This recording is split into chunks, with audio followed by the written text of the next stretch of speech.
Adams within Macon County was a slave who was able to read and write, was an educated slave, and George Campbell was a prominent white man who was looking for representation as far as running for an office position here in Macon County. That being said, he asked Lewis Adams to help him retrieve the African American vote. So what Lewis Adams did was he said, okay, I'll help you get the African American vote if you get us a school. So that became Tuskegee Normal Institute, our first school name. It was actually started at Butler AME Zion Chapel, about 10 miles down the road. So Tuskegee University wasn't founded right here. It was founded as a one-room church. So Lewis Adams and George Campbell sent up to Hampton University by George Campbell's nephew to get Booker T. Washington. Booker T. Washington came down to find Tuskegee University July 4th, 1881. So that's how we were founded. It was built 1881? Built 1881. But I remember seeing something where even during like the civil rights movement, they were still hanging people for voting in Alabama. Right. So he got black people to vote in 1881. Were there any repercussions about it? As far as repercussions, and as we walk over to our University Chapel, it was actually burned down by what they said was lightning fire in 1957.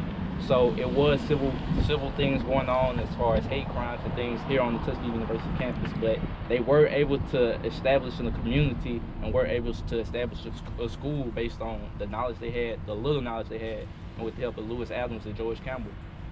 So in 1881, when the school got built and the people voted, no repercussions happened during. No repercussions because Booker T. Washington was so prominent. Also, we had other figures like George Washington Carver coming here to help as far as being a famous scientist. He actually lived and died. To point out another building that's right in front of us, that is our Kellogg Conference Center, one of 12 in the world, actually named after the actual Kellogg brand itself.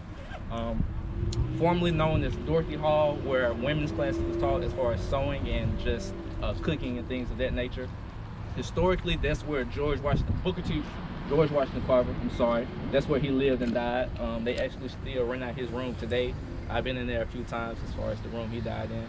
As far as his legacy and Tuskegee itself, so George Washington Carver, I know you know about his research as far as agriculture, science, and things like that.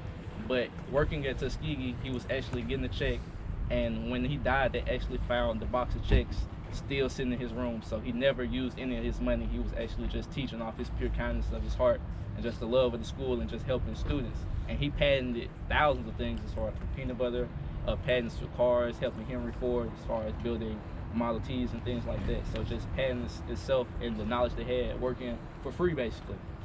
So Tuskegee itself was hand-built by students. Like I was saying, some of the thumbprints are on the buildings. Yes, ma'am? When were women allowed to study here? When? Yeah. Women were allowed to study as soon as the campus was founded. Any field? Any field. As far as culinary, cooking, things like home ec, they weren't allowed to study anything because the men were learning brick masonry, shoemaking, things like that. Just women were more home ec and sewing in classes like that, taking care of the household. To look to our left, I guess, so these are called the Wilcox buildings, named after a trustee member, William Wilcox. They were actually constructed in the 1920s, and they're actually our Robert R. Taylor School of Architecture. Robert R. Taylor was the first African American to graduate from MIT, and he also designed a few of our buildings here on campus. He designed our chapel, in which I said was burned down by lightning fire. So he rebuilt it with no 90-degree angles. He was an architect because they say lightning strikes at a 90-degree angle. So we're gonna go in it and check it out. So if y'all have any questions, just say Ken, and we'll just talk. Y'all in college, I'm in college, so y'all know how that goes. If you're Ken, can someone be Barbie? Oh yeah, somebody can. This all got right.